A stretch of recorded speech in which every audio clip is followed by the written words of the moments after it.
जननीं शारदां देवीं रामकृष्णं जगद्गुरुं पादपद्मे तयो श्रित्वा প্রণমামি মুহুর্মুহু।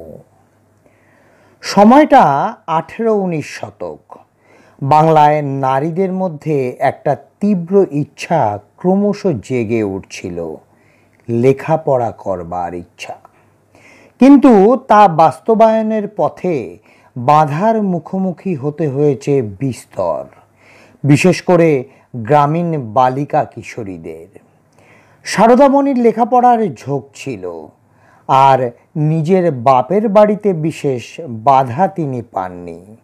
ভাই প্রসন্ন, তুতো ভাই রামনাথ পাঠশালায় যেত, তাদের সঙ্গেই মাঝে মাঝে তিনিও যেতেন।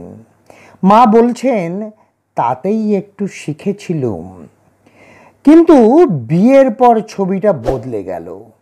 কামারপুকুরে এলেন, সেখানে মেজ ভাসুর রামেশ্বরের মেয়ে লক্ষ্মীর সঙ্গে একটু একটু বর্ণ পরিচয় পড়লেন।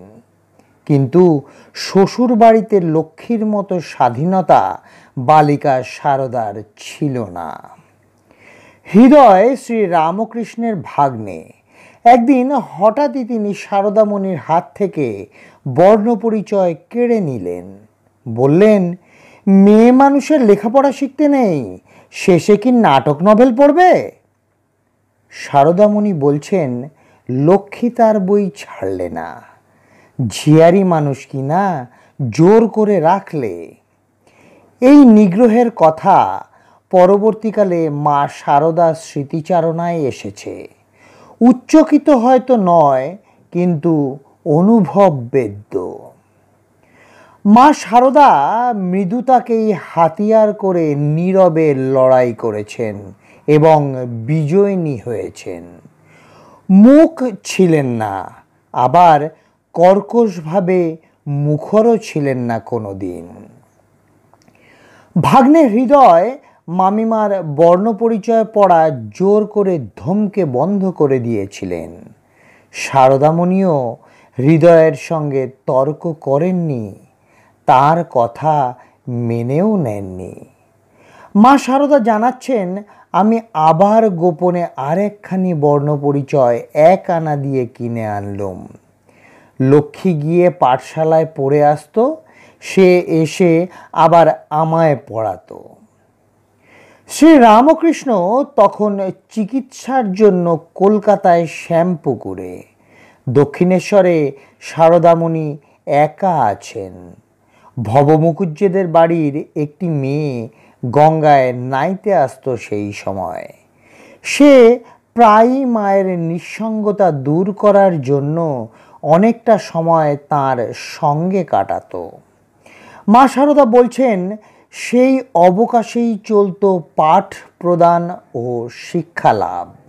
গুরুদক্ষিণা হিসেবে নিজ সংসারের শাক পাতা দিতেন। প্রতিবাদী মননের এই সংগোপন শিক্ষা লাভের পরিণতি। এই বিদ্যাচর্চার ফলে মা শারদা বাংলায় রামায়ণ, মহাভারত ও অন্যান্য বই পড়তে পারতেন, লিখতে বেশি পারতেন না।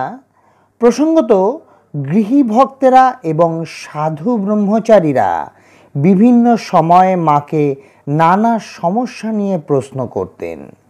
তিনি সকলের প্রশ্ন শুনতেন এবং এমন উত্তর দিতেন যাতে প্রশ্নকারীদের সব সংশয়ের সমাধান হয়ে যেত। সেই সময় দাঁড়িয়ে মেয়ে হলেই বিয়ে দিতে হবে, গৌরীদানে কৌলিন্য রক্ষা করতে হবে, মা এমন কথা কোনো দিন ভাবেননি। বরং যাতে কেউ এমনটা না ভাবে সে বিষয়ে সদা সতর্ক থেকেছেন। মেয়ের বিয়ে নিয়ে কেউ উদ্বিগ্ন হলে তাকে বলতেন, বিয়ে দিতে না পারো তো ভাবনার কি আছে, নিবেদিতার স্কুলে রেখে দাও, লেখাপড়া শিখবে, বেশ থাকবে। গৌরীমার বালিকা বিদ্যালয়ের প্রতিও তাঁর সুপ্রসন্ন দৃষ্টি ছিল। মেয়েরা লেখাপড়ার পাশাপাশি সেলাই ও নানান হাতের কাজ শিখছে, এতে তার খুব আনন্দ হতো। যখন কোনো অভিভাবক মেয়ের 8 বছর হতে না হতেই বলতেন, পরগোত্র করে দাও, পরগোত্র করে দাও, তখন মা শারদা এই পোড়া দেশের জন্য আক্ষেপ করেছেন। এইভাবে নারী স্বাধীনতার সহায়ক কার্যে নিজের আস্থা প্রকাশে কখনো কোনো দ্বিধা করেননি তিনি সংঘজননী ছিলেন। এটা যেমন সত্যি, তেমনি ততটাই সত্যি তিনি সমাজের কুসংস্কারের অন্ধত্ব মুছে দিয়ে আলোর এক নতুন দিশা দেখিয়েছেন। জয় মা শারদা, জয় মা শারদা, জয় মা শারদা। আজকের পাঠের তথ্যসূত্র শ্রী দেবাশিস পাঠক মহাশয়। জয় মা শারদা।